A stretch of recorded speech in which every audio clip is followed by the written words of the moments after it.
hard decision. We decided to change coaches. Mike will take over. I'm excited about that. It's a great day for Mike. A rebirth now for this group of players.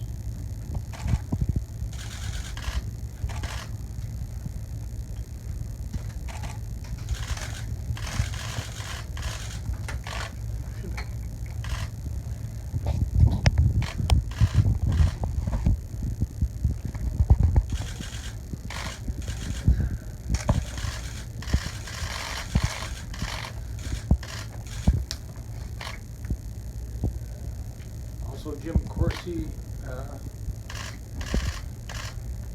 has been relieved of his duties too. You know what? It's a rebirth. We're excited. I'm going to let Mike talk about his vision, what he has in store for us for the rest of this year and moving forward. Then I will address you guys after that. So go ahead, Mike. Thanks, Henry. First thing is that I am definitely up here with some mixed emotions as well. And absolutely the first thing that I have to do is thank Hitch. He was nothing but amazing to me, day in and day out. You know, and so I learned a great deal from him, and I'm very, very appreciative. And I feel extremely bad that I'm sitting up here today. That said, I know that I have a job to do, a very important job to do, and one that I don't take lightly.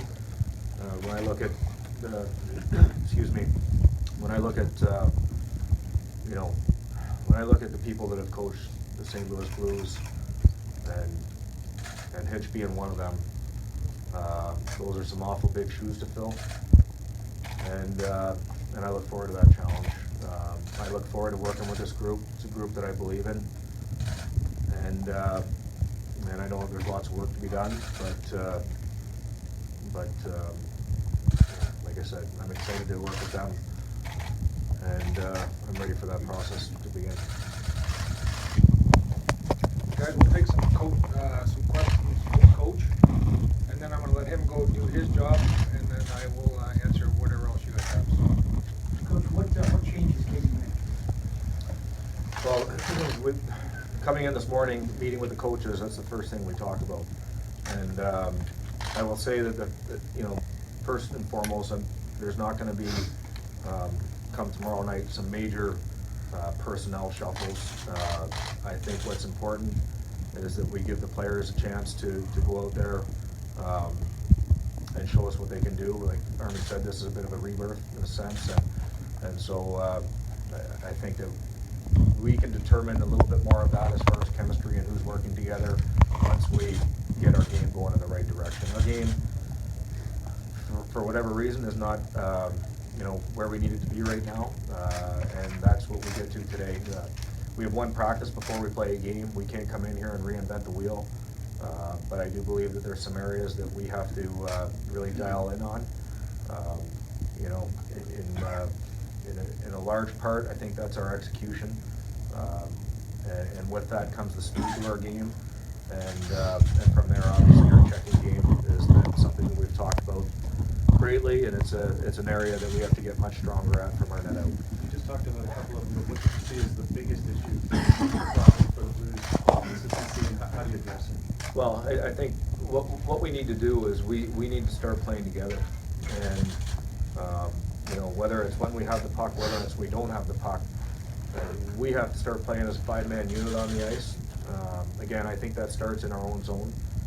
It's how we defend. We want to be a team that's structured, but we want to defend quickly. We want to defend aggressively, and with that, you know, I think what we'll see is us having the team having the ability to showcase our speed and our ability to get to the offensive zone and on the attack a little bit quicker. Mike, how would you address the? That for a lot of games about the effort from everybody. Do you feel like that's something that you have to address with the team? Well, you know, in a very sad way, I think this has just addressed it. You know, none of us are satisfied and can be satisfied with with where we're at right now. And so we all have to dig much, much deeper than what we have. And, you know, effort is gonna be something that is talked about day in and day out. I mean, working with Hitch, he you know, reassured so many of the strong beliefs I have of what it takes in winning, and effort is always the first and has to be at the top of the list. You know, how we define that, I mean, it's different for different players, and I think that's one thing that we have to understand. You know, I know much has been made that we've lost a couple players, but that doesn't mean that we can't go out there with the mindset that we're gonna compete harder than the other group. We might have to be doing it a little bit differently, but absolutely, each and every player, we need them to go out with the mindset that we're gonna outwork the guy across from us. How do you address the goaltender situation and fix it? Sorry. How do you address the goaltender situation and fix it moving forward with team defense as well? Yeah, well, what I'll say is Jake's our goalie right now, and Jake's our goalie of the future, and I've coached against Jake, and I know the level that he can play at, and I've seen it this year. And so to get Jake back up to that level, we have to play a better game in front of him. We have to support him better. We have to take care of the puck better.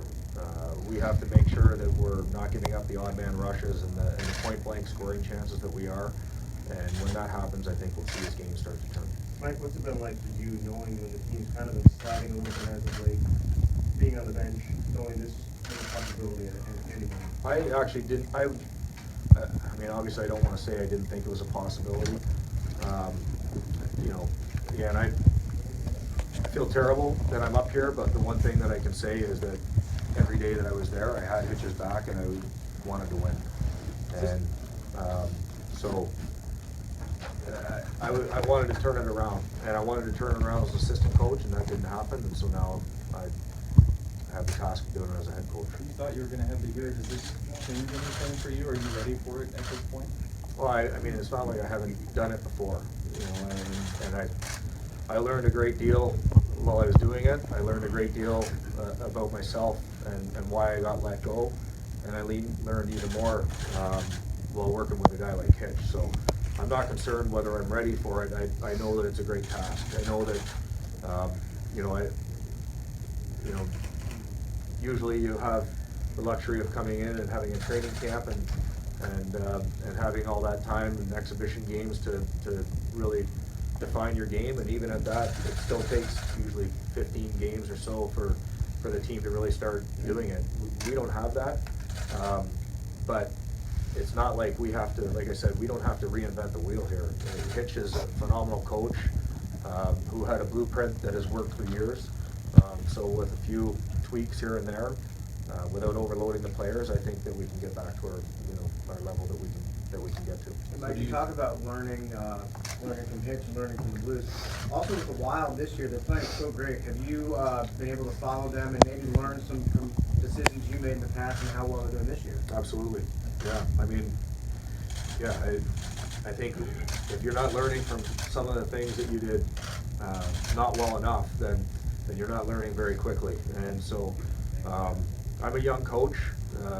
You know, I know that my best days are ahead of me, and I know that because I will every day come to the rink doing everything that I can to get better. And you know, so I'm very confident in my abilities right now. But that said, you know, if I'm going to demand my players come to the rink and get better, then I have to make sure that I lead the charge there. So philosophically or structurally, how are you different from what Hitch has been doing, or is it maybe more of a different in delivery or messaging? I think, like I said, we have to be careful how much we have one practice, we play a game. The way that I will approach it is we will start with some teaching today, and when the game starts tomorrow, it would be very foolish to believe that we could just go out there and implement a game that the players can just go out and play without thinking. I think what's important is they play on their instincts tomorrow. They play with passion, and they play together. But like I said, as far as some of the habits and the structure and the details that we want to bring in, every day that we come to the rink and we get ready to practice, every video that we show, we will be very straightforward with that, and we will be very demanding with that. Did you have a chance to talk to Hitch, and if so, what did he tell you? It was a very brief conversation after the game. Obviously, it was pretty emotional. You know, from me being in those shoes, I know that space is important for him right now. So, yeah, I reached out to it with, you know, as far as a text, but that won't be enough. Again, I'm so grateful for the way he was for me, and so grateful for how he opened up his, I mean, I have so much respect for him. I had so much respect for him before I came here, and I have so much more now. For the coach he is, for the person he is, and so I feel very lucky that I have the chance to work with him. Like you talked last week, I think, about the relationships that you developed with the players. How does that dynamic change going from the assistant coach to the head coach? Well, it'll change some, but what I'll say is, when I was assistant coach, I was myself. I didn't try to be anything that I wasn't. When I'm the head coach, I'll be myself. I'm not gonna try to be anything. Now, the role is different, and my responsibilities are different, and maybe the amount of accountability that needs to be held may be different, but this is who I am, and this is how I'll approach the job every day. Mike, I know you said you didn't see any big personnel changes coming. Do you see lineup changes that might tweak some of those things a little bit? In the lineup changes, that's what I was getting at. You know, more so right now, I think that we have to focus on our game, and the pieces will fall where they need to fall. Again, to come in here and think that we're just gonna have the magic formula where we can put certain players with certain players. We've tried a number of those combinations this year. That doesn't mean that we won't ever stop trying to find better combinations or better chemistry with the players, but right now our focus is on our game. Let's do one more for Mike, and then I'll let you know. Do you already have a line set up with Tarasenko in mind? Yeah, for tomorrow's game, and typically what I will do is I just going forward, lineups, whether it's starting goalies, those things I will talk about in the morning state. But Vladdy is such an important player for us that there will never be a day that I come to the rink without a good plan for him and what's needed for him. Okay, thank you guys. Mike will be